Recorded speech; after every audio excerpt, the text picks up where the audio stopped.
everybody. This is SP with Powaful Impact. Um, we're here today. We have Marquis joining us. Um, and today we have a special guest, Skyzoo. Peace, peace. How are you today? I'm good. I'm glad we was able to, lock in and make it happen. I know we was trying to do it for a little while, and even tonight, things got in the way. But we good now. We rocking and rolling. Already. We're just gonna start off with where you're from, and how did that impact you as an artist? Oh, Brooklyn, New York. And being from the borough, just growing up around certain types of music. Growing up around, of course, the Biggies and the Jay-Z's and the boot camps, and even guys from the Wu that was from Brooklyn, like the Genius and all that. But my inspiration goes beyond Brooklyn. It's just New York overall. So of course you got to throw Nas in there. You got to throw the whole Wu in there. You got to throw, the whole Bad Boy era. The whole Bad Boy roster was hugely instrumental in the way I write, the way I approach my music. And but yeah, just even outside of the music, just being from Brooklyn, the neighborhoods and the fabric of the borough, that all shapes my music. So even when you take away what music I was listening to from the borough, just talk about living in the borough, being from the borough, the way of life, the way we walk, the way we speak, the way we start a story. All right, so boom, you know what I mean? Like all those different things go into the music, and they help shape the identity of the music that I've been able to make for however many years it's been now, throughout the duration of my career thus far. So it's definitely a great thing, and I'm proud. I'm proud of the crib, Already. We've had quite a few Brooklyn artists, and one thing I found is everybody kind of moves in that same vein, kind of straight to the point, no bull corning around. Yeah, just straight and to the point. Yeah. So, absolutely. So how did you get the name Skyzoo, and does it have any significant meaning? The way I got my name, so my real name is Skyler, Skyler. That's my middle name, but it's what everyone uses. It's kind of like LL is like James Todd Smith, but his whole family calls him Todd. Like it's the same thing. Like everybody in my family uses my middle name. So being Skyler, or Sky for short, back in the early 80s, there was a disco group out from Brooklyn, ironically, from not even too far from where I'm from. They was from LG, Lafayette Gardens, and I'm from not too far away from there, called Sky, Skyy. And they had a song called Skyzoo, and that was a big song back in the early 80s. And my family used to kind of sing that to me and say it as a nickname almost, right? Because you have Sky and, my name being Skyler, and Skyzoo was this big record. And in the song, it was like, I want my Skyzoo. Like that was kind of the hook of the record. It was a big disco Studio 54 type record. It wasn't hip hop at all, but my family kind of called me that as a nickname when I was a toddler, and it stuck, So when I started rhyming, I just went with what was already there. If I never rapped, my family would still call me that playfully as a nickname once in a while, So, and I knew nobody would have it. I knew nobody on the planet would have that name because it was so unique and so different. I remember taking meetings with major labels way back. I may have been like 20, 21. And they used to tell me I should change my name. They would be like, yo, you dope. You should just go by Sky. Skyzoo was weird. And I was like, yeah, the name 50 Cent sounded weird to y'all. The name Jay-Z sounded weird to y'all. AZ sounded weird to y'all. Like, what is it? And I'll be like, like everybody has their opinion on these things until it clicks. Now nobody thinks twice about AZ, the God, the legend, Jay-Z, the legend, 50 Cent, the legend. Nobody thinks twice about those names. It's just, oh, that's who they are. So I was like, nah, I'm good. But people, labels used to say, oh, why don't you think about changing your name? I was like, nah, I'm cool. And here we are.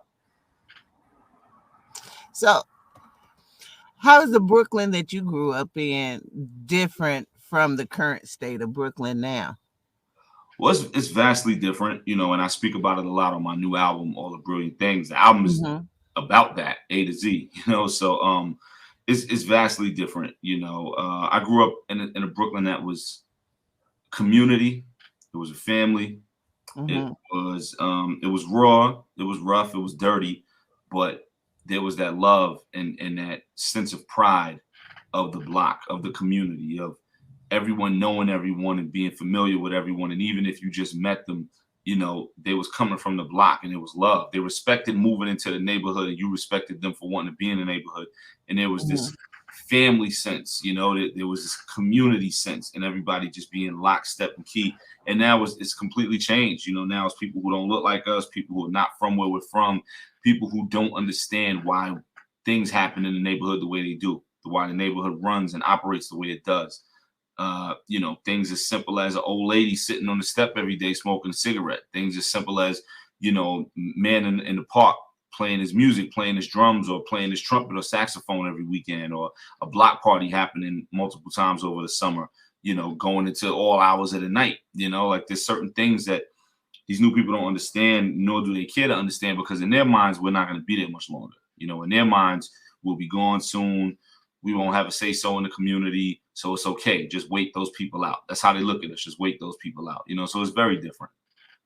So, but do you feel like it's lost some of its vibe and, the soul of the place? Yeah, without a doubt. Without a doubt. A lot of that is gone. And it's sad, and like I said, the new record is all about that, because I just wanted to speak on it. And more than me speaking on it, I wanted other people to speak on it. So when you hear the music, it sparks a conversation with you and your peoples and your inner circle just off the music. You heard the new joint? You heard what he was talking about, such and such? What you think about well, I agree, or I think it's like this, or whatever it is. It's just spawning conversation.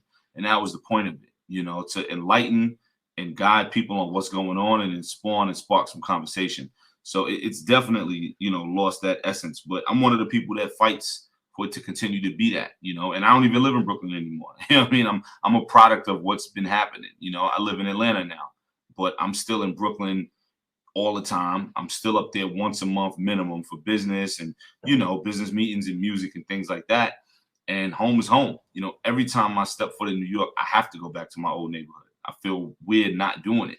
So even if I'm in New York for a day and a half, I got to go to the hood for an hour. Like I have to, you know what I mean? Like, I have to go to the neighborhood and just feel the concrete. I have to go to the neighborhood and go to the store and hope it's still there and hope it didn't get closed down for a yoga studio or something. Like I got to go back home and feel that.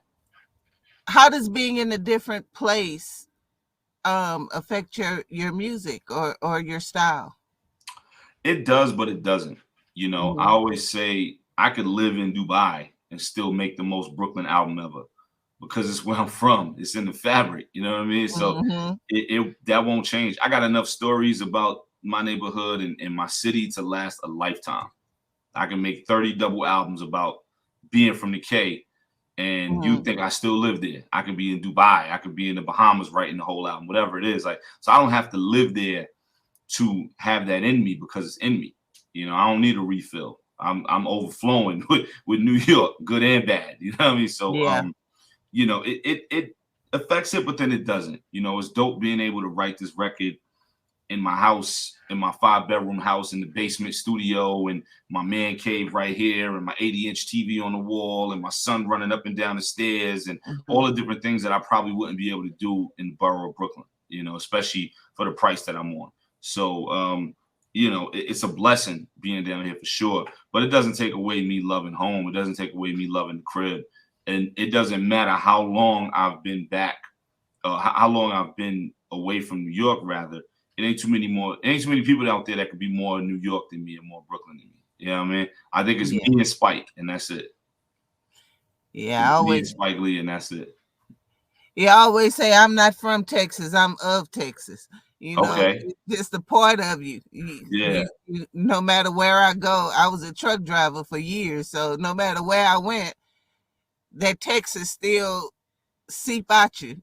Right. There you go. Yeah. Yeah, that's what's up, man. SP and Nev, first of all, I just want to thank you guys for letting me be on the show, and I'm blessed to actually be in the current presence of Skyzoo.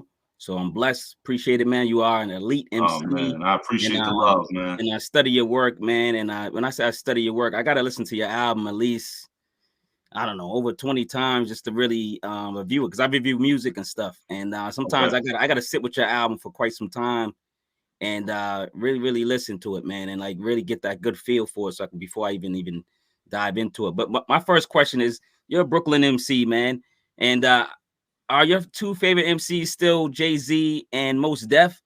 Yeah. So do you ever like I guess the follow-up question, but did you ever like update your list? Do you ever like say, okay, I got two new MCs this year? Because if you think about it, say Mos Def and Jay-Z don't put out no album this year, right? Right.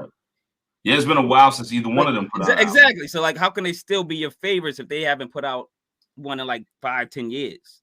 I mean, Michael Jordan is a lot of people's favorite basketball player. That dude ain't played in 20 years. You know what I mean? So it's about the impact, and it's about the impact and what they did, you know, in their time and in their heyday, and what they did with that time. And yeah, just that impact of what they was able to do, you know, and how it still resonates. And I think that's the beauty and the joy of it. It's like, how can you do something 15, 20 years ago, whatever it was, and it still resonate the same way? That's when you know it's a different level. Whether it's music, sports, fashion, film, literature, whatever it may be, when it still resonates like that many years later, that's when you know it's something different, and it's a different level of elite. And that goes for all my faves, you know, from Big J, Nas, Mos, Black Thought, Kweli, 3000, Jada. You know what I mean? That goes for all my favorites, you know, like it's something different in that water that they was able to bring to the table. So yeah, it don't really change. You know, of course, there's different people I listen to all the time, and you find new people that are coming out that you get excited about and you're into and all that. And that's awesome for the culture and for the sport. But when it comes to my top 3, my top 5, whatever it may be, that kind of stays the same for the most part. It kind of stays the same realm. Yeah, I usually like put that like people like this, like Jada Kiss or, you know, Styles P or Fabulous, the people like I love, and, you know, Lloyd Banks. And just, I can go on I always put them on like Mount Rushmore, right? So, right. But every year, if, you know, this year's fresh, right? It's February. So say if Nas puts out 3 albums and they both all 3 fire, he's gonna be in that category for at least, you know, this rap of the year, blah blah blah, album or blah blah blah of the year. Right. So like any new exciting rappers that you are tending to, and you wouldn't mind working with them, or at least giving them some insight on how to be a consistent MC? Yeah, I try to think of people, man. You know what's funny? There's so much music out there that it's hard to get through certain things and know, you know, and be excited about something, or even point something out, because like I could be listening to something and be like, yo, this person is really great, but there's so much music floating around, and when you ask me the question, it's like it's trying to find this needle in this haystack that I know is there because I was listening to them yesterday, but you know, it's different, man. But people like Shay Noir is great, you know, and that's my homie. You know, I think Lady London is incredible, and that's my homie. There's people out there. It's dope that both of them are females. But there's a lot of action out there right now. Those two right now definitely got it though. Lady is a different type of animal, man. She's special, and Shay is special, and so it's a lot going on out there though. I think the culture and the sport are in good hands. And I love that the ladies are coming out with a different kind of energy. It's a whole new energy that's bubbling under the surface. And I am just looking forward for it to bubble over, because these ladies are really spitting fire and they putting out some dope stuff. It's gonna be ladies' year. I said that. It's gonna be ladies' year. You got Love the Genius. You got who we Yes, got? Love is great too. Yeah, we got Back with Sweetie. You gotta tune into her. There's a lot of them. Word up. So when you're writing, do you kind of like hear the beat first and then start writing, or do you just write and then find the beat that complements your lyrics? No, I write to the beat. Everything I write is to the specific beat. You know, for me, there's pockets in the beat, and that's why certain rappers are able to do what they do in a way that others may not be able to, because Some rappers, like you said, just write and write and write, and then they find a beat later to match it or whatever. And that's cool if that's your style. A lot of great music was made that way. But for me, that's not the way I approach it. You know, I approach everything specifically. So if we're making a record, you know, when I hear the beat, that's when I start writing, and I write to that beat so that there's a way that I approach it from a delivery standpoint, a pocket, a flow, a cadence, as well as job one, which is the actual lyricism and how dope whatever it is I'm saying is what I'm saying, you know? So it always starts with the lyricism, but all that other stuff is equally as important. And I write to the beat, you know, and I also write everything on the spot. So if we're getting ready to do a record, you know, if you send me the beat today, but the studio session is in 3 days and we're going to do it together, I'm not going to write at home and then meet you at the studio and just lay it down. I'm going to write it in the studio when I get with you. Even if I have the beat and I heard it 2-3 times just to get familiar with it and say if I like it or not, that's it. I'll listen to it once or twice and be like, yeah, that beat is crazy. We good. I'm going to do that one. But I won't touch it until I go in the studio. Once I get in the studio, I sit right here or wherever I'm at, and I sit down and I put it together. It takes me about 30 or so minutes, and I lay it down, you know, and that's pretty much my process of a verse, you know. And then a song, a little longer, of course. It may take me about an hour, hour and a half to write a song, and then that's it, you know, we keep it going. So how do you find inspiration for your lyrics? Is it just your day-to-day? You know, what do you use for inspiration, especially in those times that you have like writer's block, or, you know, nothing's really coming to you? What do you use to get out of those moments? Yeah, I'm inspired by life. I'm inspired by everyday life. You know, I'm the guy, especially when I was living in New York. See, down here you drive everywhere. But in New York, you know, even with my whip, even having my truck, I may not drive that day. I may just walk around the neighborhood. I may walk up and down Nostrand, walk up and down Quincy, walk up and down Fulton Street, St. James, whatever. And I may just walk down the street and see some people across the street, and that inspires something. Or I may be walking down the street and the bus go by, and there's an ad on the bus that inspires a song title in a certain way. You know, like that's just inspiration and living in the moment, you know. So I get inspiration from everyday life. I get inspiration from my past. I get inspiration from what I hope my future is. And yeah, I'm just inspired by those things. And as far as writer's block, there's definitely moments of writer's block. I think if you ever interview anybody and they say they don't get writer's block, they're lying to you. You know, like, I don't care if you Jay-Z, I don't care if you me, I don't care if you Mos, I don't care if you Nas, whoever it is. Like, it's just a part of the game. You know, LeBron ain't gonna go out and drop 35 every night. He's gonna have a night where he dropped 12. You know what I mean? So like, that's the equivalent to writer's block. So for me, my go-to remedy is I listen to the stuff that inspired me. You know, if I get writer's block, I'll go listen to the old stuff that inspired me when I was 12 or 15 or whatever. I'll go listen to some of that stuff, the stuff that had me super excited as a kid and as a teenager to get busy. Some of the greats, like the guys on the list that I was naming earlier, I'll go listen to some of that early stuff, records from 25 years ago or whatever. And I'll do that for a couple hours or a half a day or whatever. And boom, I'm back. I'm like, yeah, I'm back. I got to recharge. You know, I went to the gas station. I got put $50 in the tank. Now I'm back. You know what I mean? Like that. That's how it works for me. So do you sometimes worry that when you're listening to albums before you record, that you can sometimes pick up some of the mannerisms or flow?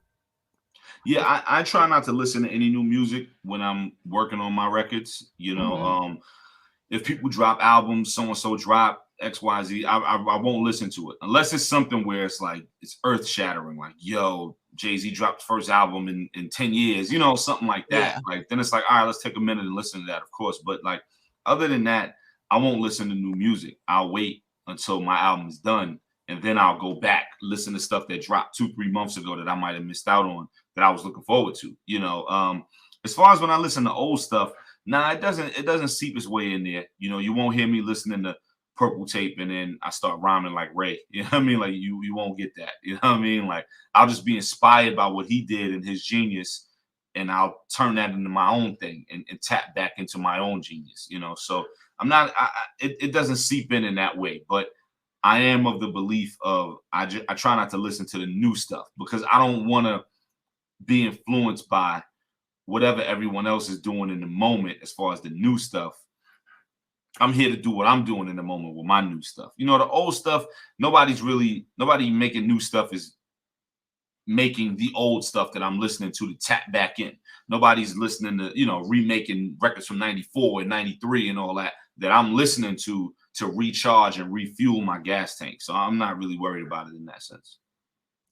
You're a Knickerbockers fan, right? Yeah. All right, you know they're not doing too well, and you know I'm from Boston. Boston's not doing too well, but I'm actually a Laker fan, and they're not doing too well. So, right. According to that, but I know Knicks fans are just different, man. What do they got to do this year, maybe next year, to get better? And who's winning the NBA championship this year? Oh man, as far as getting better, it's a long road. It's not something that's gonna happen this year. I think what we need to do, for the short and long term is just play the kids more, develop the kids more. You know, I want to see McBride get a ton of minutes. I want to see Cam, my man Killer Cam Reddish, get a ton of minutes. You know, I think we need to really focus on all that stuff. We have to put I'm not going to say some, we have to put all importance and emphasis on a point guard, without a doubt. It's ridiculous that a city that's known for creating point guards in the playground, you know, you never see heads with better handles than in New York. You know what I mean? Maybe Seattle would be neck and neck with us, but that's it. Like, you never see heads with better handles in New York, but we can't find a point guard that represents New York. Like, you know, it's the most flabbergasting, disgusting thing. We have to start putting all the importance and emphasis on that. As far as the chip this year, man, you know, Philly has a great shot, of course, with everything that just happened. I hate to say it, but Brooklyn got a real shot with everything that just happened. And I'm from Brooklyn all day, but I hate the Nets. You know, the Nets to me and this is all just fun sports talk banter, but to me are the gentrified team of the NBA, right? Like, you take somebody from a different state, move them to Brooklyn, you know, they go to the corner store, get a bacon, egg, and cheese and a coffee in a blue and white Greek cup. And it's like, oh, I'm from New York now. I'm from Brooklyn now. I'm from Brooklyn now. That's the Nets to me. Like, the Nets was Jersey, and now they're here. Like, that's the Nets. You know what I mean? But you know. And as far as the chip this year, though, the Nets got a real shot. Philly got a shot. I mean, Phoenix is always going to be in the mix right now because of what they're doing. So I think it's smooth. All right, so those are your predictions. You know, we're going. I guess. Don't put me on the record for it though. I gave you 3 teams. You know, but I don't know who the finals is going to be. But you know, I'm here for it. I'm a huge basketball fan. I'm a huge sports fan. I'm a typical sports guy. You know, I turn on ESPN first thing in the morning. It's usually the last thing I watch at night. You know, I'm the typical sports guy, without a doubt. It should be a good NBA championship. Now, I can't wait to see who gets there. It's gonna probably be some new teams, and we can give some new love to new cities and stuff like that. Just speaking of sports, one more question real quick before I give it back to SP and Nev. The Super Bowl, this controversy with watching the Super Bowl, banning Super Bowl, blah, blah, blah. We got a great halftime show for hip hop that, you know, I gotta say hip hop has to watch, right? Are you watching the Super Bowl? Are you who you going for? Yeah, I'm watching the Super Bowl. You know, okay. I definitely took that first season off when everything happened with Cap. I took that whole year off as far as watching football. But you know, I'm watching for sure. Like I said, I'm a typical sports guy, so I'm on it. You know, I'm rooting for the Rams solely for Odell. You know, they did my man dirty when he was a Giant. They did him dirtier when he was in Cleveland. So I'm rooting for the Rams solely for Odell. I want Odell to get one, and when he walked by everybody who did him dirty, like, have it on his middle finger, you know what I mean? and have the ring on his middle finger and walk around with it, you know. So I'm rooting for the Rams solely for Odell. Boom! Love that answer. That's classic. Sorry, Marquis, you got another one, Marquis? No, I got more, but go ahead, y'all. Go ahead. I just wanted to ask one question. I can't even stop laughing. I'm sorry. Hold on. Sorry, Sky. That had me laughing. Skyzoo, important question. I don't know if you're a meat eater. I hope you are. Whoa, pause. I hope you eat chicken. Yo, what is wrong? Flats or drums, lemon pepper or Henny wings? for the Super Bowl tomorrow? What are we doing, Skyzoo? Yeah, are we vegan now? I'm good with flats and drums. I'm not a guy who's like all flats, all drums. I'm good with both, no doubt. And if I'm choosing between those two, Henny wings, no doubt. But I'm What's actually your favorite flavor. My favorite flavor. Oh man, I mean lemon And, peppers up and there. dipping sauce too. I just want to know what the party's like if I'm ever invited over. I want to know what's going on. Nah, blue cheese for sure. Blue cheese all day. Let me see. Favorite flavors. I mean, Henny wings are great, of course. I actually make those crazy from scratch.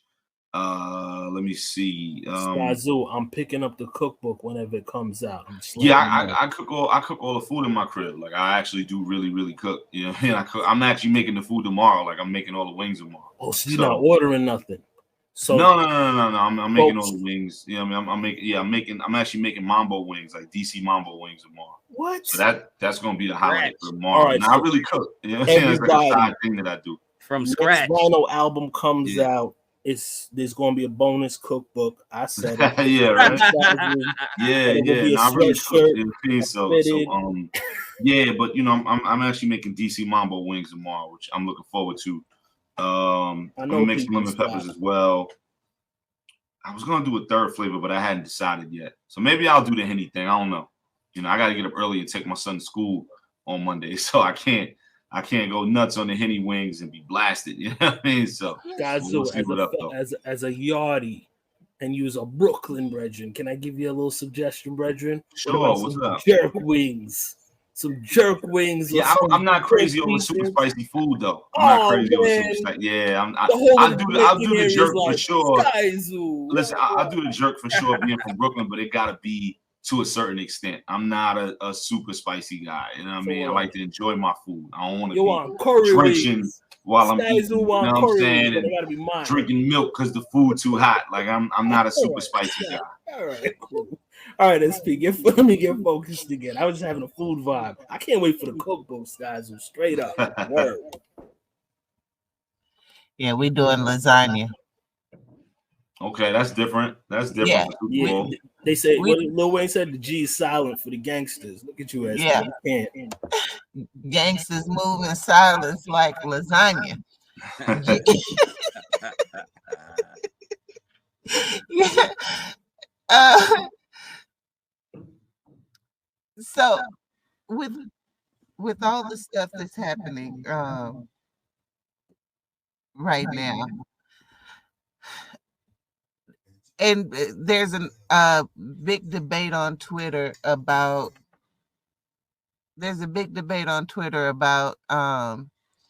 rappers having the most dangerous job profession in the world.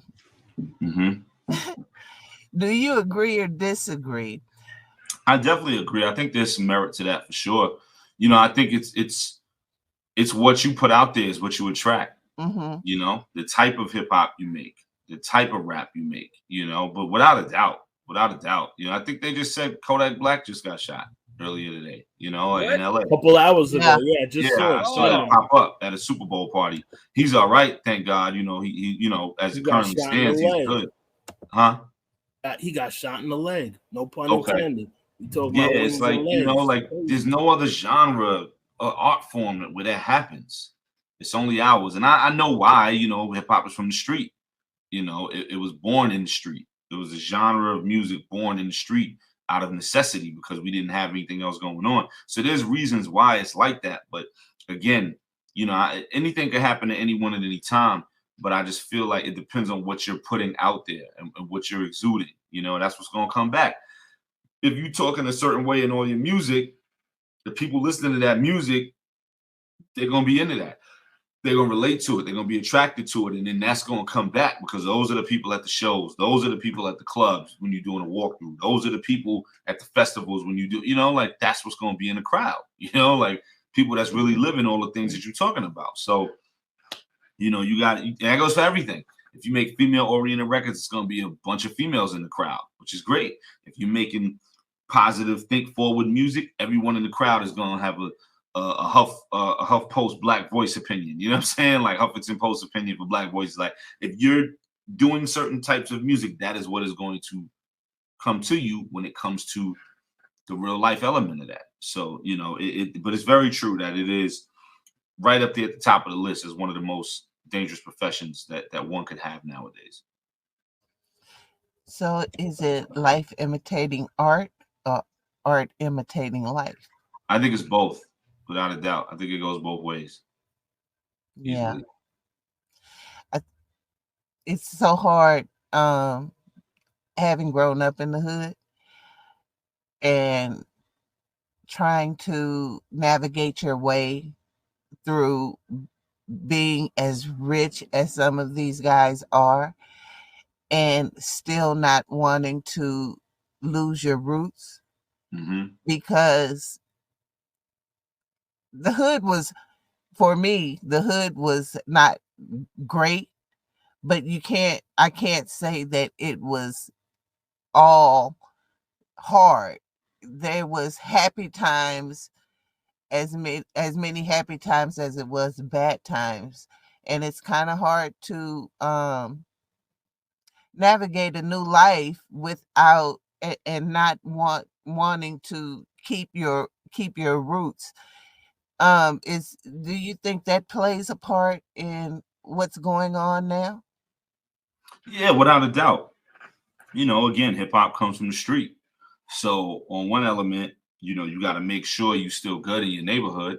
You got to make sure you still good with your peoples, and your peoples don't look at you like you changed up or anything like that. And then on the other side, you want to come to your neighborhood to show off. You want to come to your neighborhood to show, yo, I did it. Yo, look what I'm on.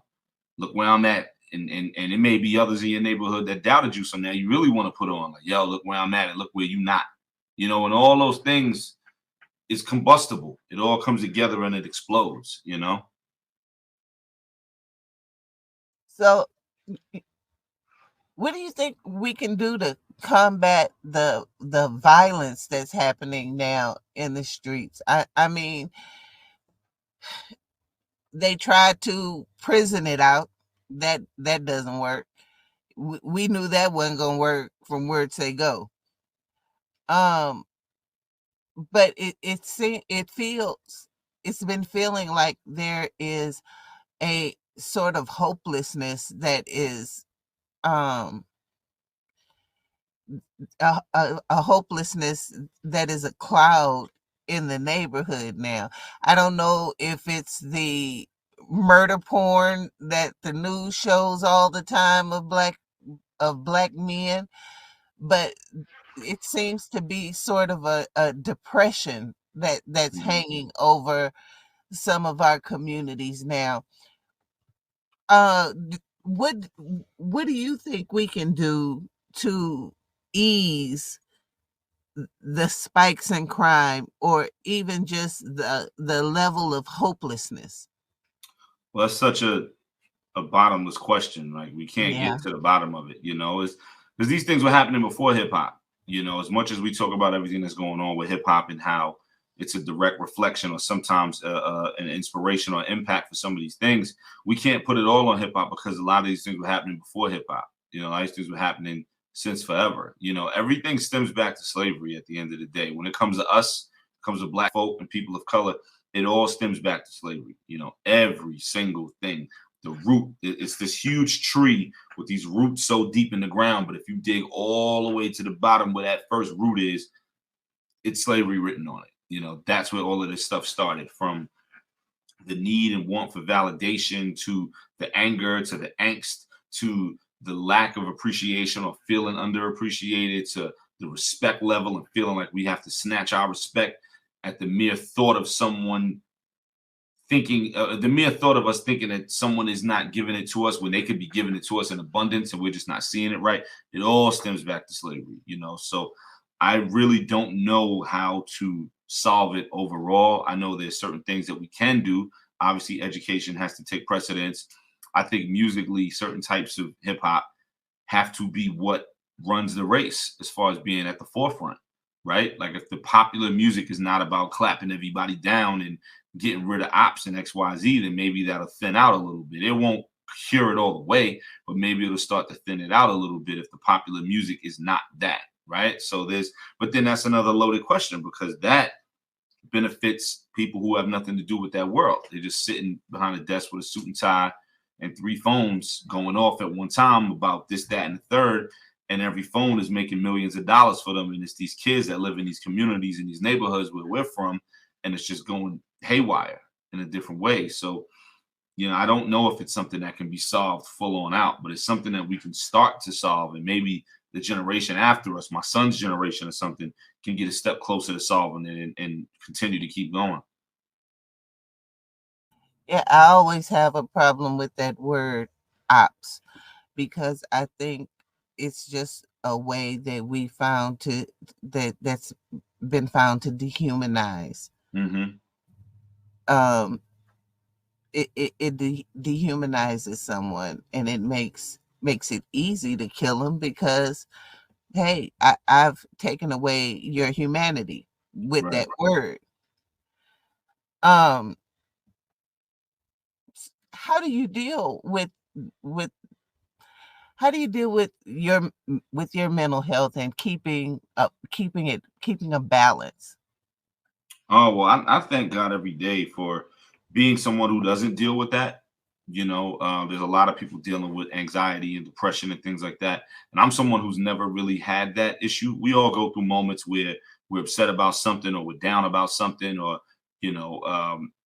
we may feel a slight bout of depression of some sort, even if it only lasts a few minutes, right? No one's, one way all the time, no matter what it is, So, but I'm someone who, thank God, has never dealt with that stuff. I've never had bouts of anxiety and real depression and things like that in my life.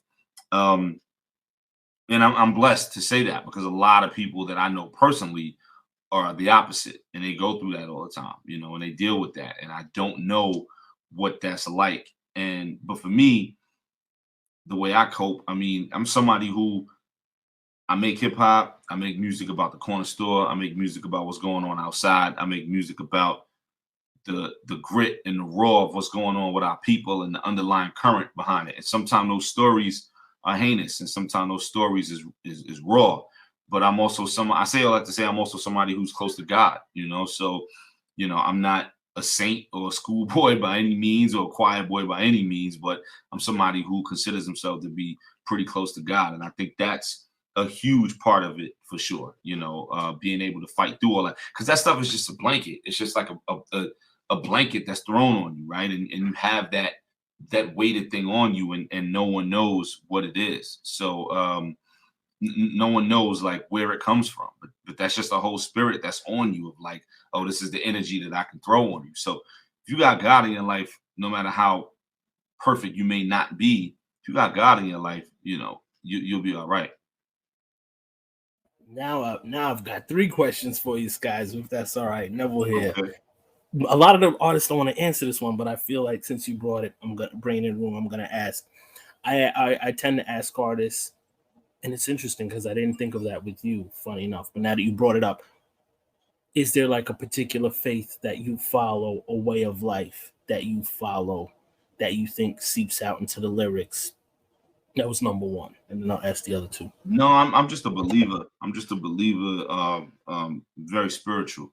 I have family that are, Baptist. I have family that are Muslim. I have family, that are Jehovah's Witness. I grew up with a lot of Jehovah's Witness principles. My pops, my family, Jehovah's Witnesses. But then I have my grandma's, rest in peace, who was a Baptist. I have cousins and uncles who's Muslim. So I saw it. I saw a lot of it. I'm not gonna say it all because there's countless religions, but I saw a lot of it, So I was able to take certain things. It's almost like having your favorite rappers. Like, oh, I got some flow from here. I got some approach to lyricism from here. I got some cadence from here.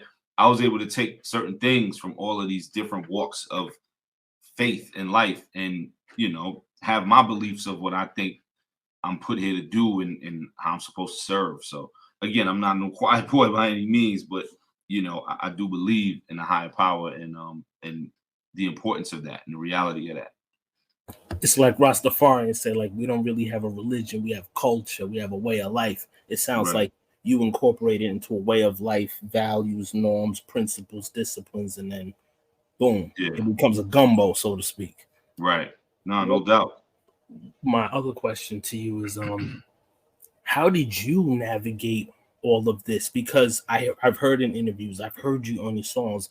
I had this friend that did this. I had that person around the way that did that. You were surrounded by this, and when we come up with this title like Powaful Impact, it's like trying to find a way out or repivot.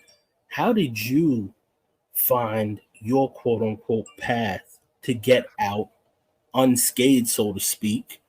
Yeah. And also, you know, one thing that I admire, I know me and my one questions follow me, Skyzoo. I'm a therapist, allegedly at that time. You found so much power in words. Your words changed your life. Yeah. How did you find so much value in that? Because a lot of people, words, man, mean shit. Pardon my French. They don't live and follow it. You put your words out there, and your words changed your life. So how did you find so much power in your words, and how did you find your way out amongst, what is it, honor amongst thieves or whatever? How did you find your way out, and that use of that word, and then the actions? Going back to the first part of the question, the way I was able to navigate through a lot of things, I think there were multiple things at hand. One, it was my family structure. You know, just having my parents in my life. I had two family home. Okay, two parent home. Yeah, I had three parents actually, man. You know, my moms, my pops, and my stepmoms. You know, and I had three parents growing up, so I was super duper blessed. You know, and I never had my moms and my pops in the same house, like ever. You know what I mean? But I had my pops and my stepmoms in one house, and I had my moms at my other house, and I was back and forth all the time. And you know, I talk about it all over Milestones. So these are stories that you know if you know the music. You know, I talk about it all over the record, moving with my pops at 10 and da da da da da and all that. So you know, I had family on top of family that was there. So I was outside, I was in the street, I was running around. I was 12 years old shooting dice in the stairway, no doubt. You know what I mean? Like I was running around, you know, but at the same time, I knew there was only but so far I could run because I had three parents in my circle. Maybe not in the same house, but I had three parents in my circle that wasn't going to have but so much. So I was able to slip through and do certain things and be outside and get my hands dirty to an extent. But I knew there was people over me making sure it didn't go but so far, you know? So that was one. I wasn't somebody glued to the step by any means. You know what I mean? Like my parents had to look for me. You know what I mean? I was however many blocks away. Like my parents had to find me. You know what I mean? But you know, I knew what it was that I could and could not do. But then on top of that too, wait 1 sec, real quick. Your father was a part of the Panthers? No, directly? he just grew up with those values. Okay, sorry. Okay. Yeah. So I say I grew up in a Panther household because, you know, he was all about those values, and he had me reading those books at a young age. He wasn't a Panther, but he was big on that. You know, he's somebody who, when he was in his teens or early 20s, he was big on that, and he had me at 20. So now I'm 3-4 years old. He's 23, 24. He's still big on that. You know, so he was not technically a Panther, but he was all about that life. You know, like that way of thinking and those morals. That's interesting. I'm sorry, Scott. That's interesting because it's like you said, the spirituality. I might not necessarily have followed this quote unquote house, and my father might not have been a quote unquote member, but the words and the values and the norms, like it's rubbing off on me. And the Absolutely. What would you call that? The pamphlet, the scriptures that they have, the teachings of the Panthers too, and the community thing that looked like that rubbed off on you. That's without a doubt very interesting. Yeah, and without a doubt. Power in words, Fred Hampton, all of them, and you picture you picked that up and then pictured your life through these vivid stories that you told. Right. Or tell. No, without a doubt. And then just going back to the other element of it, what I think was a huge part of it was having a passion for music. You know, I think a lot of people that get lost and that wind up in the mix and in the struggle and wind up getting caught up in the jungle didn't have something to push forward for. So passion and purpose. Right. So for me, you know, I loved making music since 9 years old. Like at 9 years old, I said I'm gonna be a rapper, and that was it. I never looked back. I played ball. I did other things. I could draw. I did graffiti. You know, I was in art classes because I could draw still life and all that stuff, and I was nice with that. But for me, it was music. It was job one. You know what I mean? Like that's it. All the other stuff was cool, you know, but it was music. So I wouldn't do but so much because I didn't want it to risk my potential career as a rapper. So I'm 14, 15, and I'm with my friends and we doing XYZ, but I'm thinking to myself at the same time, yo, any day now I'm gonna get a record deal. At 14, I'm like, any day now I'm gonna get a record deal. So I'm not going as hard with XYZ as everybody else because y'all got a record deal to go get in the 9th grade. You know what I mean? Like, that was my train of thought. That was how I was thinking. So if you don't have a passion for something, you're gonna get caught up. But if you're too focused on trying to become an artist, singing, rapping, whatever, or designing clothes, or you're a cartoonist, or you want to write novels, or whatever it is that you're into, cookbooks, right? Whatever it is that you want to be or what you want to become in life, that's what's going to take up so much of your time and your attention that you're not going to be able to run around but so much outside. You'll still be able to run around and da-da-da and whatever, but you're only going to be able to do but so much because your attention is elsewhere. You're like, yo, I'm focused on this. I'm trying to get this off. This is what I want to be. It's my passion. So that was a humongous part of it. Like, Lupe had a record, hip hop saved my life. Absolutely, without a doubt. Hip hop definitely saved my life, without a doubt. Ooh, was that all 3 parts? I hope so. But the cookbook's gonna be called Soul Food. Fill yourself up on passion and purpose so that there's no junk food in your life. Get correct. Man. My last question, it's always the last question when we ask, guy. My last question is, I always hear this about MCs. I don't go to therapy, and you didn't say it, but I don't go to therapy. My music is my therapy. Mm-hmm. I don't know if I would say that with you, but what do you feel about that comment? Does that pertain to you? And if so, how? And then what about the listener? Do you feel like it's therapeutic for them and has properties that can help them? I've never been any type of therapy, but I don't knock it at all. It's obviously something that the Black community for decades now has looked down upon because it felt like it was an admission of something being wrong. Like, oh, you crazy, you loony, something's wrong with you. We got to go see a shrink. Like, that's something that the Black community, us within the Black community, have put on ourselves for decades now, when obviously that's incredibly wrong and it's actually backwards. So if you feel like you need that, get that. I've never been in a situation like that, but if you feel like you need that, get that. But the idea of the music being therapeutic for people is very, very true at the same time, without a doubt. The music is what saved a lot of people's lives, even as a listener, right? Like, forget making the music and being creative, being therapeutic, but as a listener, that's what we do this for. There's so many people who've come up to me, endless people who've come to me, man, your music saved my life. I was on my deathbed dying from cancer, and your music inspired me to push through. I was going to jail, and the last thing I wanted to do before I turned myself in from my bed was listen to your album. Like, these are conversations I've had with strangers, So the music has saved people's lives. Therefore, the music is therapeutic. So your pen game is saving lives. We all know that your writing is really, really, really just beautiful in the sense of of unbelievable descriptions, right? So we want to know if you're writing movies or some type of shows. You know what I mean? We know, and the second part is you're a ghostwriter. Are you ghostwriting movies too? Like, what are you getting into the movie business? Are you getting into ghostwriting scripts or something like that? What are you doing here? I'm definitely involved in the film and TV world right now as well. I've been writing some television scripts and pilots and developing some shows for a long time now. I've got a slate of different projects that I'm currently working on, that I'm developing, that I'm writing, and just building and getting all that stuff going. I've been in a couple movies. I was in a movie called Patty Cakes a couple years ago, which I wound up owning a piece of the movie as well and being an associate producer on the movie. And the movie did really well, and Fox Searchlight bought it. So that was really, really dope. And that was a blessing. And that movie's available everywhere. You can watch it on Showtime, HBO, on demand, all that stuff. So I was in the movie and I did the consulting on the movie. Like, I taught the lead actress how to rap, and I coached her through everything on set with all that. And I wound up getting a role in it. And I just wrapped up a movie with Denise Richards a couple months ago, with Denise Richards and Richard Gunn. That's coming out. I'm not sure the exact date. Sometime this year.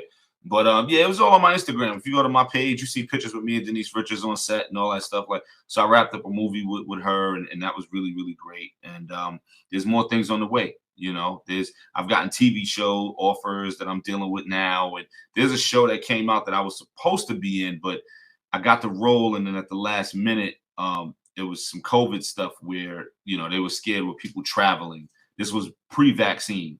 And they were scared with people traveling. And I'm like, well, I live in Atlanta and y'all shooting in New York or whatever. So, you know, I can come back, no problem. But I think the studio and the network was a little afraid of that because this was pre-vaccine. So there was no option to be safer, you know? So, but yeah, so I've been on that for a minute with the acting, but I'm more interested and more into the behind the scenes writing. So I act a little bit, you know, I do have some acting things going on, like what I just named, but the projects I'm developing are projects that I'm not in. It's projects that I'm writing. So I'm the Spike Lee or the John Singleton or the David Simon of these projects. I'm not the Idris Elba of these projects. You know what I mean? Like I'm behind the scenes. I was about to say, did you get the acting bug? Because it seemed like you was leaning more towards the acting bug. I'm like, oh, he likes the acting part, the camera part. But, so it is the writing that captures your attention. So are you writing any movies that that you know that's fully directed or written by you and maybe directed by you in the near future? You know, like hopefully, you know, God willing. Yeah. There's nothing out yet. I see it. Right. There's nothing out yet as far as stuff that I've written or anything like that. As far as my films and TV stuff, it's all stuff that I'm working on. You know, but I'm super excited about getting them off the ground. You know, I got a slew of films and TV shows that I'm developing and working on. All ideas that I've created, just like creating a song or creating an album, I'll come up with a concept about XYZ and develop it and turn it into something. And now you got to build characters and stories and plots and backgrounds and identities and emotions. And, you know, it's all dope though. It's another challenge and I'm here for it. So hopefully soon, God willing, you know, some of this stuff will be in the air and everybody will be tapped in like, yo, Sky wrote that. You know, that's Sky's project. Sky directed that. You know, that's where I'm going next. I got a follow-up question from actually another podcast. I don't know if you remember this podcast you was on about a year ago, the Great Minds Podcast. And they were trying to convince you to, that's Derek and Vaughn. Shout out to Derek and Vaughn and shout out to the Great Minds Podcast. They asked you, and it's funny because I still remember it.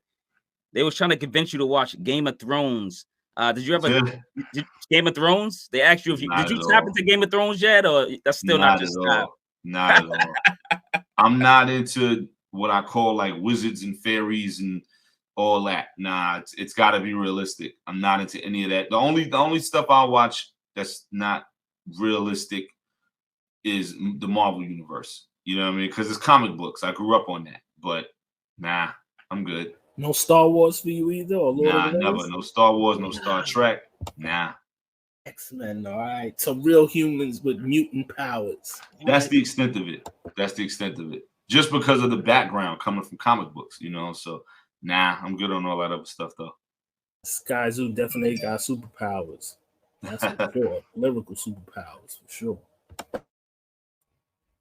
You tend to be very low key, not flashy, you know,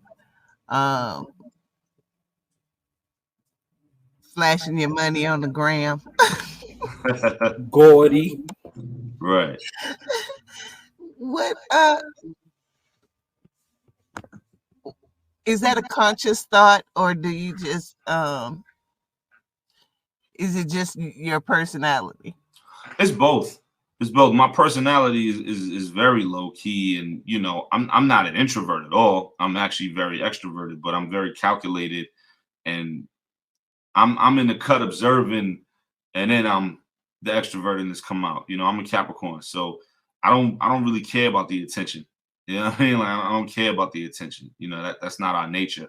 I'm good with it if it comes, but I don't need it. It doesn't define me. You know, so it's very much a personality trait, but it's also conscious because I think it's stupid to do that. I think it's selfish and insensitive to a lot of people who are on the other side of the fence who may not be in that position. Now, of course, it's good to celebrate yourself at times, especially in the social media era where that's what social media is really for.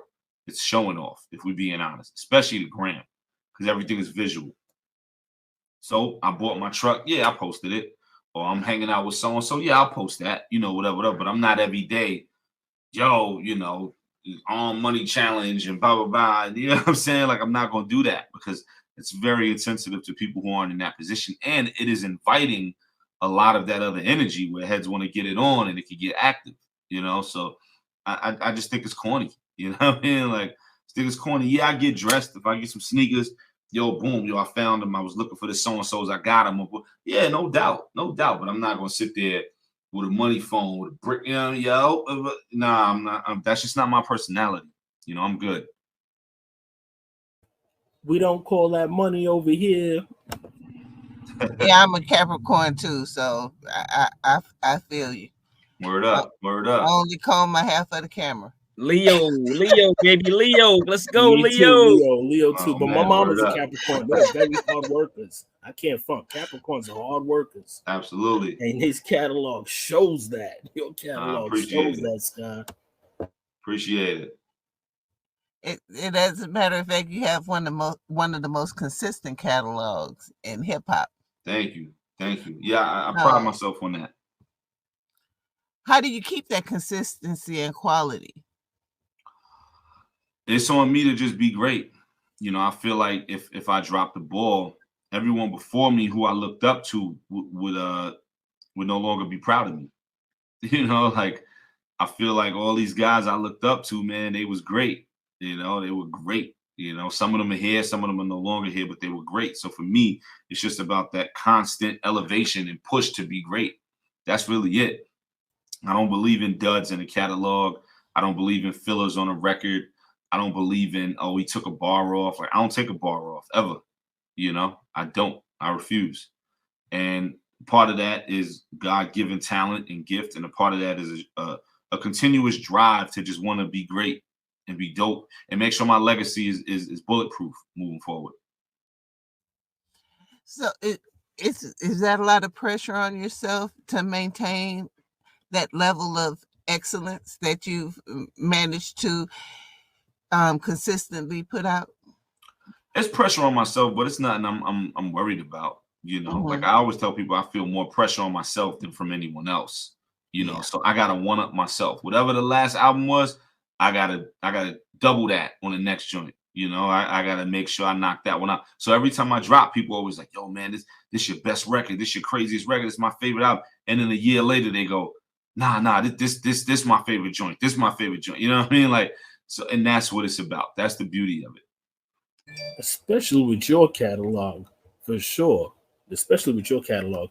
I wonder now, and I'm going to catch crazy flack in the comments for this. I'm not trying to compare you to Jay or nothing.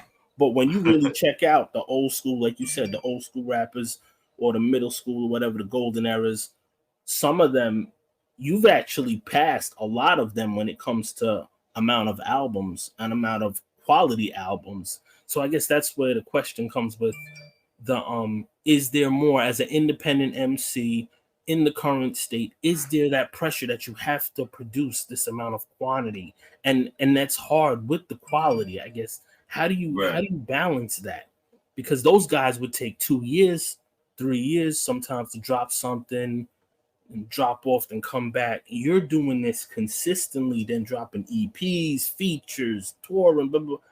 Like, just Sky, I know you a mutant, I know you an alien, you got special powers, but for the layman and for the regular, can you explain how you do this? Yeah, I think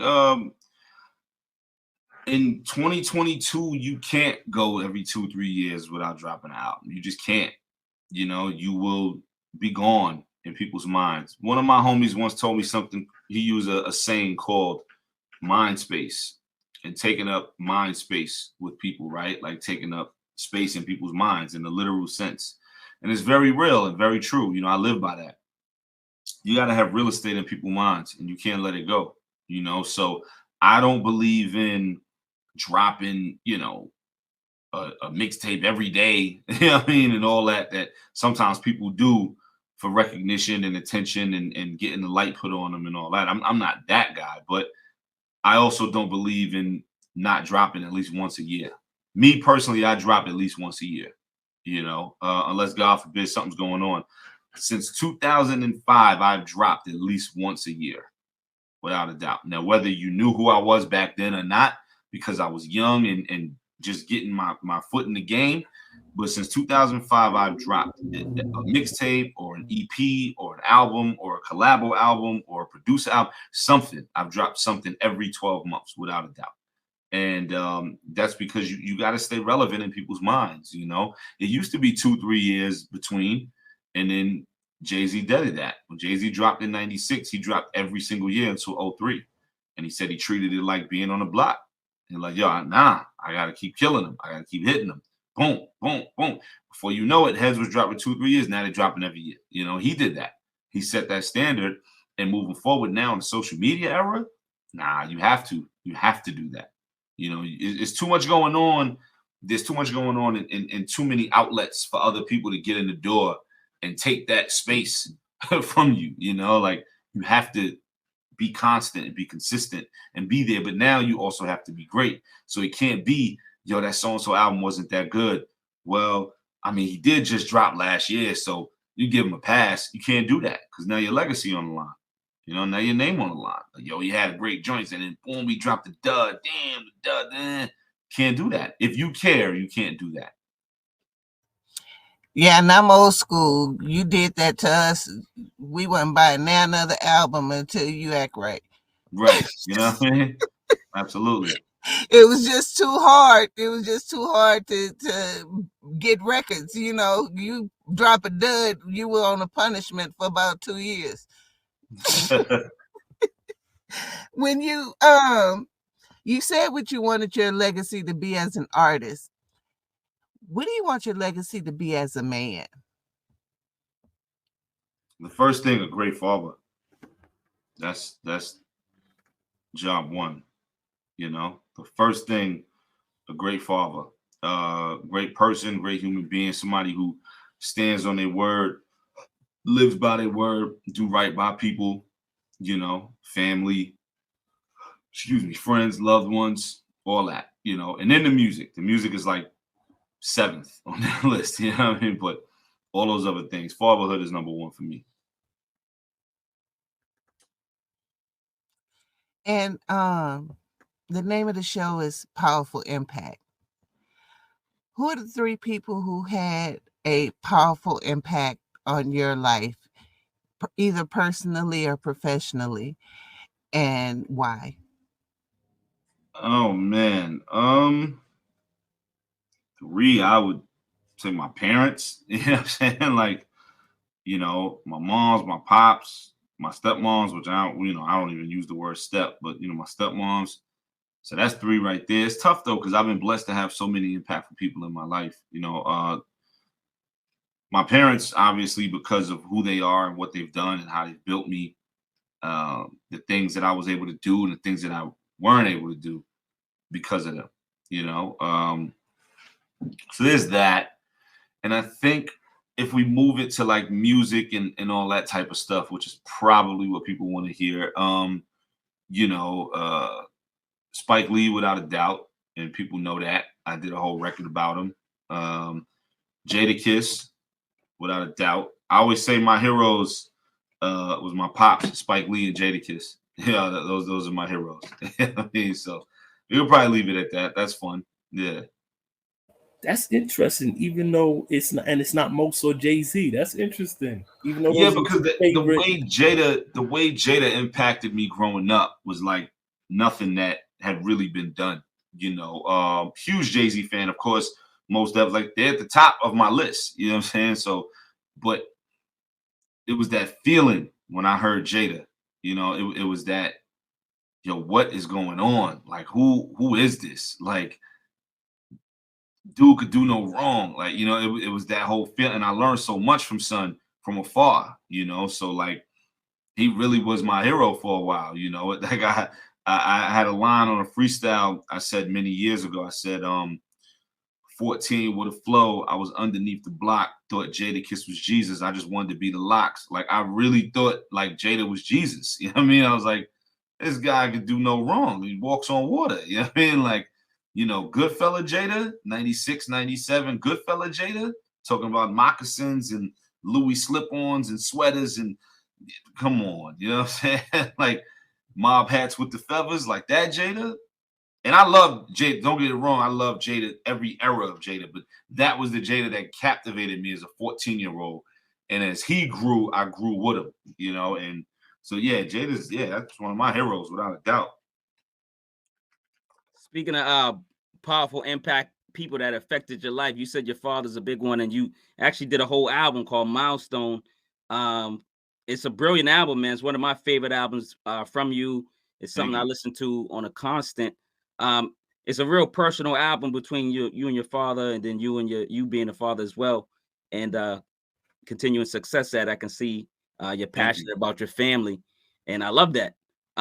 Will we get another personal album like this from you? Something maybe will there be a part 2 of the fatherhood series, or what are we doing here? Well, every album is personal, but in the sense of really tapping into my private life like that, I don't know. It just depends on what I'm feeling at the time. You know, Milestones wasn't planned. I had an idea to do this one song, which was a song for fathers. You know, I had a plan to do that one song. And that song was actually going to be on All the Brilliant Things. I just had this idea to do that song and flip that record over to old jazz classic joint. And I just wanted to make a hip hop version of it. And that was it. It was a one song thing. And when me and my brother Ilman, shout to Ilman, when we did the record, I loved the song so much. I said, man, I might have 5 or 6 more of these in me. And that's how Milestones happened. So it wasn't planned. You know, I had no intentions of doing a fatherhood EP or fatherhood album. It was just one song. And I said, oh, nah, this was great. Like, hip hop needs this. You know, one song could come and go, but a whole project is a piece of a catalog. It's a real piece of a puzzle. And hip hop needed it. And I said, yeah, I'm gonna do this. And I was in the middle of working on All the Brilliant Things, and I actually paused it and jumped on Milestones and then jumped back to All the Brilliant Things. I actually paused all those gentrification and cultural appropriation, all that shit. Like, I paused it to get on the fatherhood vibe, and then I came back and picked it back up. Nah, I love it because it's, you know, it's not enough you know, positive father figure songs, you know, on the radio, especially with Black fathers. But we know if all your real fans know you're into jazz probably more than hip hop. Can you give us like your top 5, top 10 jazz albums? Give us something that we can go home and do. That's great. Give us some jazz homework. Give us some jazz homework. Absolutely. Miles Davis, Kind of Blue. John Coltrane, The Love Supreme. Hard Silver Song for My Father. Lee Morgan, The Gigolo. Anything Stanley Turrentine. Anything Lee Morgan. McCoy Tyner, The Real McCoy. Anything Nina Simone. Anything Sarah Vaughan. Oh my gosh. Sugar from Stanley Turrentine. I know I said anything Stanley Turrentine, but definitely Sugar. Anything Lena Horne. Gil Scott Heron, even though he was vocal and he was more poetry, but he's considered jazz. Oh my gosh, the list goes on and on, man. Yo, my jazz vinyl over here to the right of me, my jazz vinyl is insanity. I've had dudes come to the crib my pop's age, you know what I mean? Like in the late 50s, early 60s, that are jazz, old school efficient, and look at my vinyl collection and be like, nah, you got it. You got it. They're like, I don't know how you got it, but you got it. I mean, like, my jazz vinyl collection is silly. You gotta share with us, man. You gotta share new music. Maybe like every week, put a. I used to do that. Listen to or something. I used to do that. Oh, that was Sunday morning see? jazz. Yeah. Oh, if you go on the gram and hashtag Sunday morning jazz, that's all me. Like, you know what I mean? Like, other people jumped in and contributed, but I started that. So if you go on Instagram and type in hashtag Sunday morning jazz, you'll see tons of vinyl posted from my page over the past 8-9 years or whatever. And then I stopped posting the actual vinyl when COVID first started. I started making playlists. So I jumped on Spotify. I created a Sunday morning jazz Spotify playlist. And every Sunday I would build a Spotify playlist of just straight jazz every Sunday. And I did that for months during COVID, you know, during the beginning of the pandemic. And people was looking forward to it, man. Like, yo, where the Sunday morning jazz joint? Where the Sunday morning jazz joint? But it, you know, real life gets in the way, and it got a little overwhelming. I started doing Sunday Morning Jazz live. Like once COVID kind of with the vaccine, it was able to get things underway. Started doing Sunday Morning Jazz live events where I would spin at a bar or a lounge. I would take the rapper hat off and put on the DJ hat. And I'm not a DJ, but I would bring, a select portion of my vinyl and go to a lounge or a bar on a Sunday morning, 11 o'clock, whatever, and spin for 3 hours and just spin jazz records. And it was the dopest vibe in the world. So I'm looking forward to getting back to that. Just me, just spinning jazz records, no cutting, no fricka, none of that. Just playing a jazz record, and before it fades out, just sliding over to another one. You might hear something you never heard of. You might hear something that your pops or mother played, every Sunday in your house growing up, and it's just great vibes. And people will go crazy. They would come, people who in our world, hip hop, hoodies on, fitteds, and they would be like, yo, this is such a crazy vibe, man. And it would be a bunch of women there and having drinks. And people loved it. It was like, yo, this vibe is nuts, man. So, I'm excited to keep that going, man. My heart is squarely in jazz, man. I absolutely love it. I'm loving it, man. Thanks for answering. Yeah. So how do you define success? Oh, man, success for me, I feel like success is in the eye of the beholder. I feel like what I think is successful may be different from what you think is successful, and that's okay. I tell people all the time, especially up and coming rappers and people trying to get on, just because you don't have Drake bank account don't mean you ain't make it.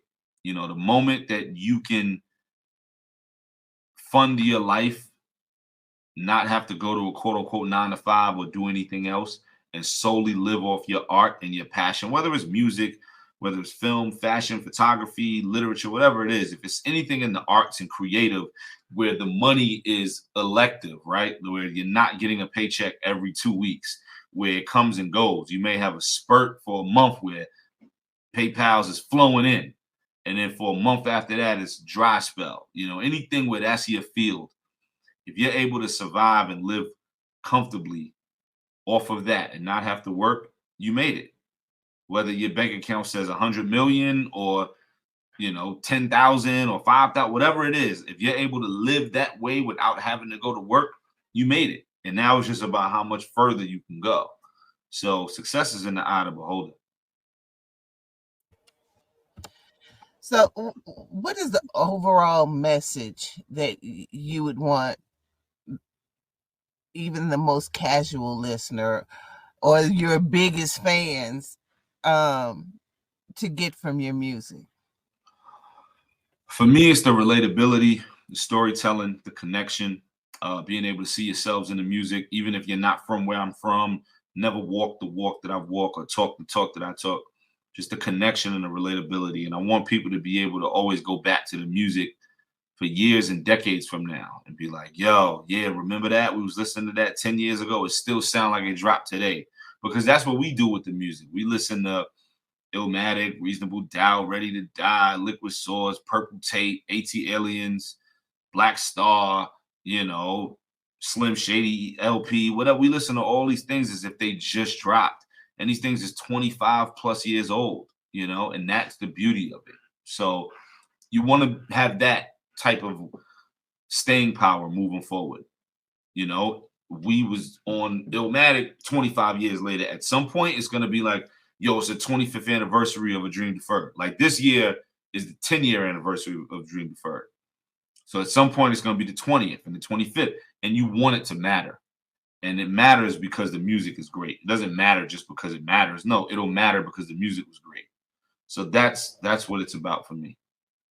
Are you going to do a special edition or anything? Because everybody does these remastered special edition versions. It would be nice to see. Yeah, the plan definitely is to re-release the vinyl this year for it. That is part of the plan. And the album came out in October. So look for something in October as far as a vinyl release on it. Fourth quarter. Yeah. So can I, Skyzoo, do you consider yourself successful then? From without a doubt. Because you're doing what you love, you're doing your passion.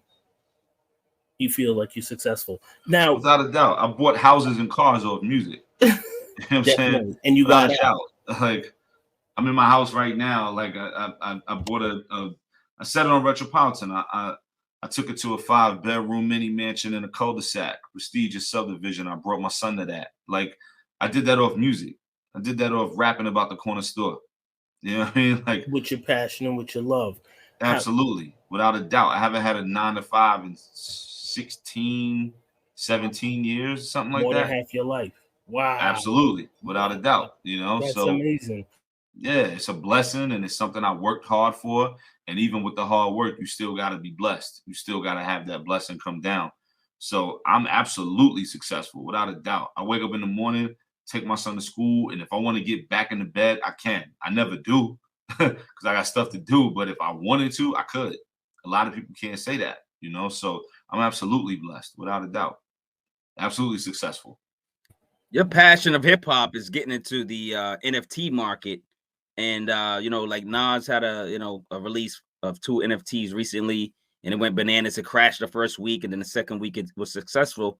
Are you leaning into towards that realm, NFTs, crypto, stock? Like, what's going on? Yeah, I'm learning more about it. You know, I have a company that I'm a co-founder of with a couple homies of mine called Rapper Cards, and it's a baseball trading card company for rappers, and it's out everywhere. You know, we released the first card, which was my card, back in December.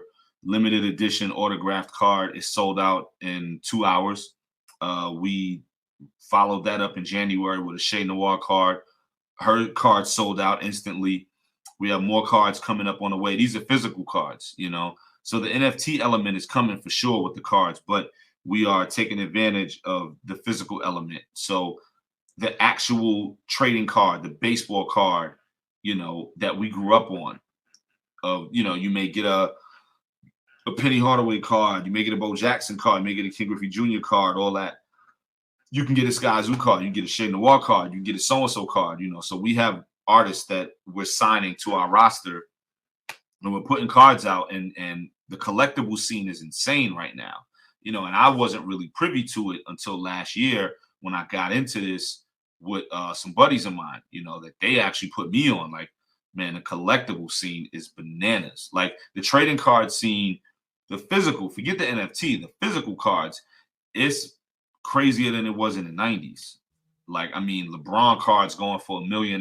Like, it's crazy right now. So being in this space has been a lot of fun because of the possibilities of what we're doing, because there's nobody else doing what we're doing as far as rapper cards. The company's called Rapper Cards. So that's something else I'm very excited about as well.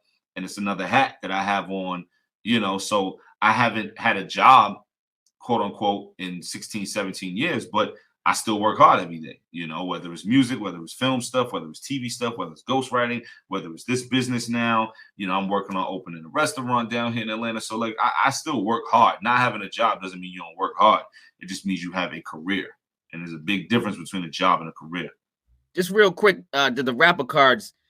So they were just limited. So, like, the Shea Noir is gone, your cards are gone, and that's it, or you got to be releasing? There's more coming. Nah, those are gone, though.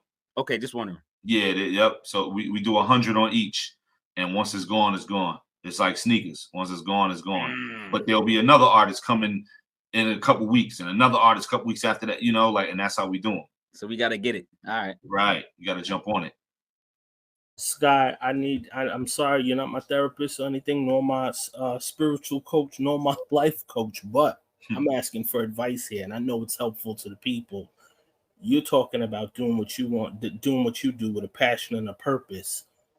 That phone call, and I cannot remember the song, forgive me, it's late, I'm getting old. That phone call to Fonte that you had, where in the song where you're discussing kind of wanting to give that up. What words of advice? Soft eyes. Because what is it? I'm sorry.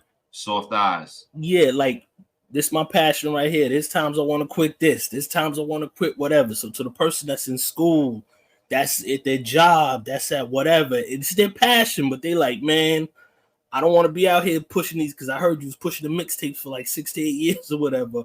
What do you say to them, even if they're on the right thing, they know the passion, they know the purpose, but they're like, man, my eyes don't see it, my pockets can't feel it, I'm hearing nothing but doubt. How do you got through it, Skyzoo? How do you push through that when you know it's the right thing, but it don't feel like the world getting it? You know, we had 250 subscribers right now. The world ain't getting us. We need 250,000. How do we push through? I tell people all the time, it's about the love. The love is what's going to push you through. There's no field on the planet that you can be in and never feel like, yo, I hate this shit, I'm out. It's impossible. You look at LeBron right now, I'm sure he don't feel like playing ball. You know what I mean? With the Lakers looking the way they look and the issues and the drama and the media and Russell I'm sure he's like, yo, I don't feel like going to the gym today and playing. I don't feel like going to crypto.com arena and playing right now. I want to stay home with my woman and a bottle of wine. Yeah. I hate this. But you push through it. The love makes him say, yo, you know what? I'm bugging. Let me get up and get ready, man, and do what I got to do because I love what I do. So if you don't love what you do, whether it's this podcast, whether it's designing clothes, whether it's music, whatever it is, if you don't love it, then the nonsense that comes with it is going to be enough to knock you out the box and be like, yo, I ain't doing this no more. I don't love it. It's not worth it. But if you love it, you'll have those moments and those feelings. And then a day or two later or the next morning or the next day, whatever, you'll be like, nah, I was bugging. Let me get back in this. There's absolutely times where I'm like, yo, I'm over this. I ain't doing this no more. And it has nothing to do with the talent. It has nothing to do with not being able to produce, not being able to produce records. When I say produce, obviously not making beats, but put out records and being able to create. Nothing to do with that. I'm still talented and blessed and the pen is still flying. The pen is still flying across the page. But it's other things that come with it, the nonsense that comes with the business side of the game and all that everybody has endured, no matter who you are.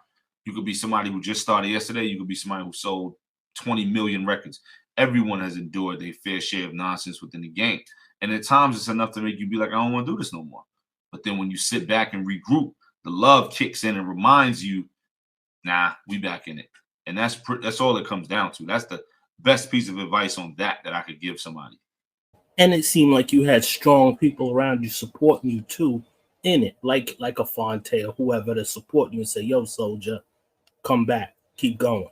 Right. No, absolutely. Yeah. The Tay thing was real. Like, it was just very random. Like, something just said, I guess it was God. I believe in God coming in the room and throwing Speaking a little dust people on something and walking out, So I feel like it was that in that situation. I feel like that was God that just walked in, threw a little dust in the room and walked out because he was the one that was like, yo, call Tay, because Tay is my man. Tay is my bro. But, we don't speak every single day. We speak and we keep up and it's love and nothing but love. But, we don't speak 30 times a day. You know what I'm saying? So you would think somebody in a situation where their mind is thinking that you call somebody you speak to 30 times a day. But something said, yo, call Fonte. So I text Tay, yo, what up, bro? You free? Yeah, I'm free. What's up, brother? What's going on? I say, yo, I'm about to call your phone. All right, cool. Call me. And we spoke for like 3 hours, you know what I mean? About a bunch of stuff. It wasn't a 3-hour call about retiring. Nah, it was just everything. Catching up on family, life, music, this, whatever. But I started the conversation like, yo, man, I'm in a space right now. This is how I'm feeling. And he was just like, nah, don't do that. You know what I mean? He was like, yo, if you really want to step out because that's where you are in life and you feel like you've done all you want to do in the game, then go for it, bro. I support it. Rock out. Enjoy retirement. But if you stepping out because of the business or because of the nonsense or whatever, then it's almost like you being forced out, and don't let them force you out. You know what I mean? And that's why I said on the record, I said, he said, don't let these motherfuckers say when your time is gone. You know what I mean? Like, that was what he was saying. He literally said, like, yo, don't let these motherfuckers say when you can go or when you can stay. Like, nah, like, if you're going to do it, let it be solely because of you, And I was like, yo, I'm going to sleep on that. You got a point. I'm going to sleep on that. And I slept on it, and I was like, I'm back. So I was retired for like an evening. You know what I mean? Like, I was retired for an evening. And then I sent the fax like Michael Jordan did that just said, I'm back. You know what I mean? And leave, and the moral is leave on your terms, not anybody else's. You leave on your terms, 100%, in your conditions, because that's how you came in. So that's how you gonna leave on my terms, not because they forced me out. If where do you see yourself 5 years from now? Oh man, 5 years from now, I will have a 10-year-old son. Jesus Christ. I see being a father of a 10-year-old son. 10. You know, Milestone 2 will be coming out. Your story about your son. Right. Man, I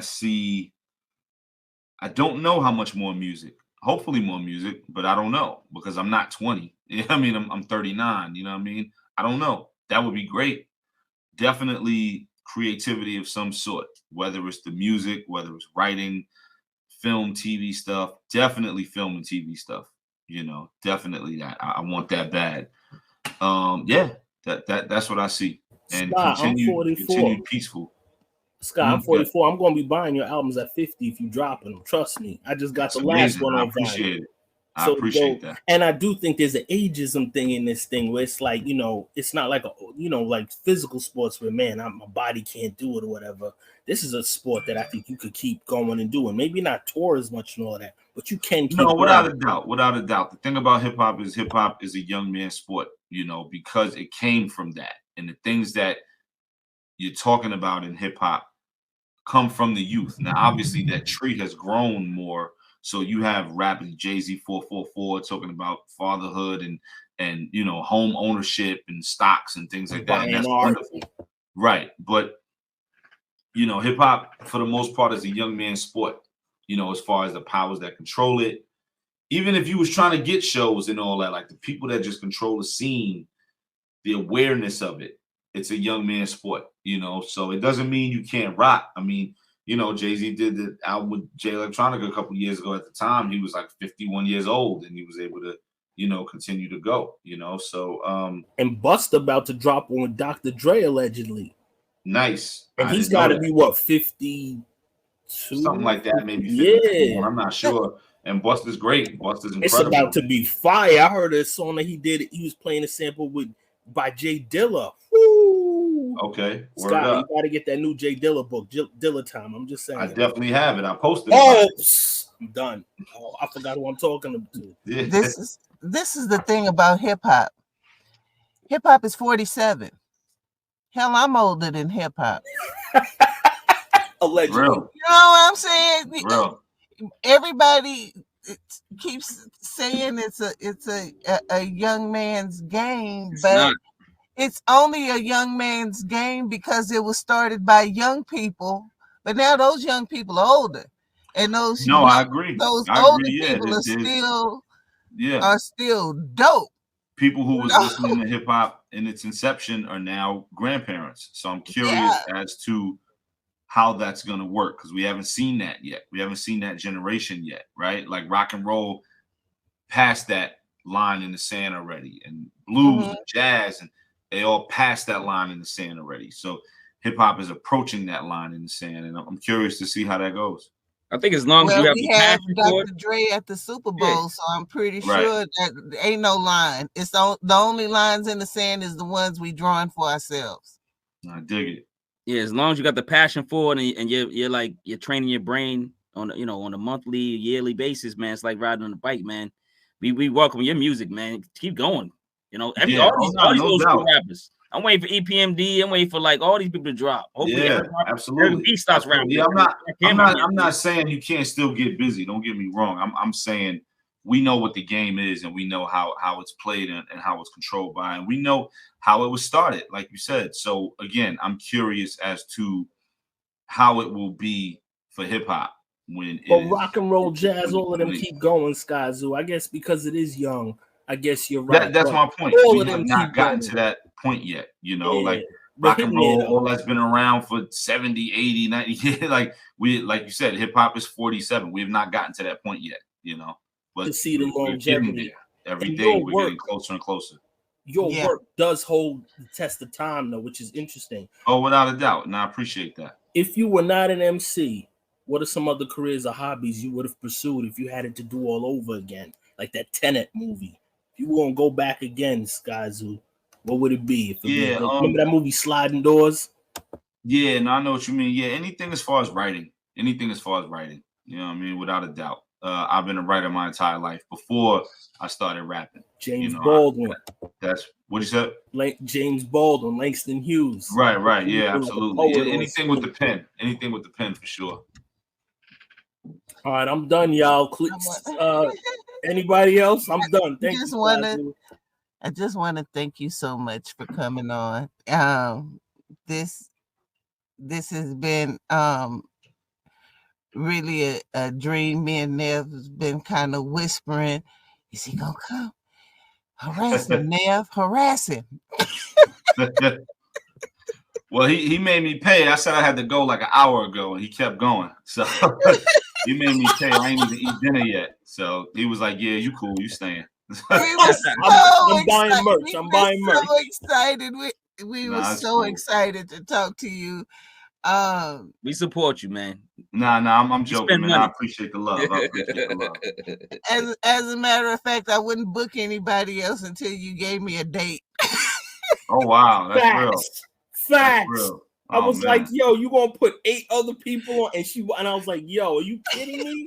And she Oh, did man. it for you. That's I was crazy. like, Nah, I appreciate that. wow. I'm glad we was able to rock. If you would have did all that and then the website didn't work, that would have been awful. So Yeah, I'm so happy that you're here, and I just want to thank you so much. I don't think people get a chance to really tell you how much your music has moved them. wow, that's And real. how much your music means to them or means to us. You are revered, especially within my group of people. We have found that I have found, especially on Twitter, there has never been a bad word said about Skyzoo. It's always big ups, and they always support. And anytime you drop, I know I get at least 15 DMs. Skyzoo drop. That's real. That's real. Nah, thank you. Thank you. I appreciate that. I appreciate the love. You know, those are the things that I tell up and coming artists what this is all for and what it's about. People like you being able to say things like that. You know, that's what this is all about. And you will get paid and you will make money and you will do all those things. And that's what it's about. It's a business. We are selling music. But those things, like what you just said, are what this thing is all about. If you can bring that out of people and have that be attached to your name, that's what it's about. But just wanted to make sure you knew how appreciated you are. We appreciate you. Oh man, that means the world to me. Thank you so much to all of y'all. You know, not just you, but to all of y'all, because I know y'all all share the same sentiment. So thank you. I appreciate it 100%. And just real quick, Skyzoo, I feel the same way, man. Man, your work and your content is unbelievable, man. And we are real hip hop fans. And I'm just so flabbergasted that Nev and SP invited me to their platform to meet you for the very first time and actually to ask you physical questions. So I'm loving my life right now. I'm good. Oh man, I appreciate that, man. That's real. That's real. Any shout outs, Skyzoo, or anything you'd like to promote or highlight? We're gonna put all the links down below when it comes out, but anything you need to push, you know? Oh man, shout to y'all, man, for putting this together and taking the time on a Saturday night. Let me see. Shout out to all the people that's always connected, that's always tapped in and showing that love and feel the way you guys feel. And, you know, I've been on this journey with me this long. You know, we still got more ground to cover, and I'm excited to take this walk with everybody. So shout out to everybody on that. All the Brilliant Things is available now, you know, and I'm not sure what I'm going to do this year. I'm still brainstorming and coming up with some ideas and things like that as far as new music, but something will be coming. You know, I'm figuring that out now, but I haven't started anything yet, so we are ways away. But something will be happening. That's all I got to promote, man. Snowfall, February 23rd, just because I'm a huge fan. I don't have nothing to do with the show. I'm just a huge fan, so we can promote that. You know what I mean, like, and they're gonna put your music in that joint. They gonna put your music in. You're gonna make me start watching Snowfall. And DMF. Yo, 50. Put Skyzoo music in your stuff and make Skyzoo get a guest appearance. We putting that in the air right now. Well, Snowfall is based in the 80s, so they can't use any music because it's in the 80s. You know what I'm saying? Mm-hmm. But you know, you an 80s baby, Skyzoo. You in there? Nah, man. We putting your music. You an 80s baby. We putting your music in there, Sky. That'd be great. Calling it out. I don't have no records that sound like Eric B and Rakim records, so it wouldn't work. But nah, I appreciate it. But yeah, man, it's love. I appreciate being on here with y'all, man, and keep in touch, and we keep it rocking and rolling. For sure, man. Thank you so much. And everybody, do cop that vinyl. I got the vinyl with the splatter. Vinyl is dope. Shout out to JL Swift. Shout out to Jackie who introduced me to you, man. So word up. All of that, man. Love. Word up. Thank you so much. Brooklyn, stand up. Salute. Peace and love, man. I'll get with y'all soon. Peace. All right. I want to thank everybody for watching Powaful Impak. Subscribe to the YouTube channel. Follow us on social media. Thank you so much, Marquis. I appreciate it. Any shout outs or anything you want to promote? Man, I just want to, like I said, thank you again, SP, man, and thank Nev, man, for, this was a dream come true, man. This is insane. You got, Skyzoo. What? Like, are you insane? I'm not going to turn that down.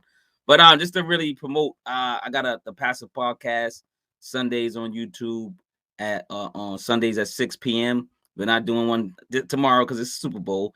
But then I got the THHC Podcast, which is considered the Hip Hop Connoisseur Podcast. And that comes on Friday nights live on YouTube at 8 p.m. And I got a clothing line. So I put in all the links. I give you some links to connect. And hopefully they can support. And I love this. I love hip hop. I'll do this for all day, man. So thanks again. And I put all the Marquis's information in the description. Thank you, everybody, for watching. This is SP Nev. Yo, this has been a Powaful Impak exclusive. You go out there and make a powerful impact. It's late, y'all, but still, make a powerful impact. Boom from the cannon.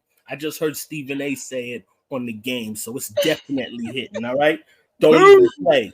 Boom from the cannon. Stephen A just said it on, I don't know what's that, ESPN. So I know people are tuning in. Y'all need to start subscribing and hitting like button because somebody's listening. I know people are listening because I'm hearing my ish on they ish. So y'all listening and y'all tapping in. Y'all need to start subscribing, hitting that bell, and make our names ring bells in these streets. Boom from the cannon. Fucking playing around. All right, everybody. This is SP. This is Powaful Impak. Thank you so much for watching, and we out. Peace.